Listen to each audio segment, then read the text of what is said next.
Urdu info my videos کے معزز ناظرین السلام علیکم۔ معزز ناظرین گرامی، رمضان المبارک میں ان باتوں کا خیال رکھیں۔ رمضان المبارک کی آمد سے اور عالم اسلام اس کی پرتاب استقبال کرنے کو بے چین ہے۔ ہر مسلمان اپنی بساط کے مطابق اس عظیم ماہ کی تیاری میں مصروف عمل ہے۔ معزز ناظرین گرامی، اس سے پہلے کہ ویڈیو کا آغاز کریں، آپ سے گزارش ہے کہ ہمارے چینل کو سبسکرائب کیجئے، ویڈیو کو لائک کیجئے اور ویڈیو دیکھنے کے بعد کومنٹ میں اپنی قیمتی رائے کا اظہار کیجئے۔ شکریہ۔ رمضان المبارک میں روزے داروں میں بعض غلط غذائیت عادات ہوتی ہیں جو روزے کے دوران ان کے لیے تھکن اور دیگر بہت سے مشکلات کا سبب بنتی ہیں۔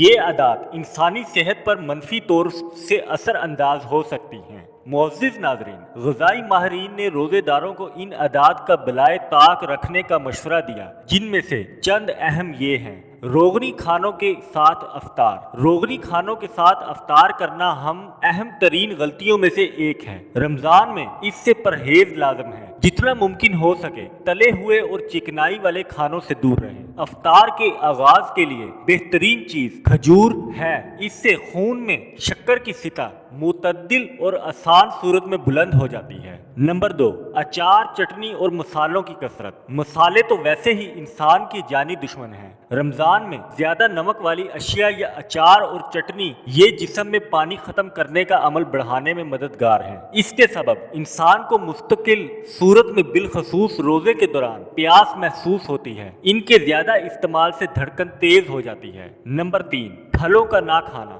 معزز ناظرین، پھلوں کو ان وٹامنس اور معدنی نمکیات کا بہترین ذریعہ شمار کیا جاتا ہے جن کی رمضان میں انسانی جسم کو ضرورت ہوتی ہے۔ اسی طرح یہ موٹاپا اور وزن کم کرنے میں مددگار ہوتے ہیں۔ اسی لیے یہ بہت اہم ہے کہ آپ ماہ رمضان میں موسمی پھلوں کو ضرور کھائیں۔ نمبر 4، کثرت سے پانی پینا۔ معزز ناظرین، بہت سے لوگوں کا خیال ہے کہ سحری کے وقت بہت سارا پانی پینا رمضان میں پورے دن جسم کو پیاس سے بچاتا ہے۔ تاہم سحری کے وقت بہت زیادہ پانی پی لینے سے گردے کا کام بڑھ جاتا ہے کہ وہ پانی سے چھٹکارا حاصل کرے۔ اسی طرح پیشاب کی رغبت بڑھ جاتی ہے۔ یہ چیز دن بھر پیاس میں اضافے کا سبب بن سکتی ہے۔ اسی لیے طبی ماہرین سحری کے وقت پانی والے پھلوں کے استعمال کی تاکید کرتے ہیں۔ ان میں تربوز، خربوزہ اور سیب وغیرہ شامل ہے۔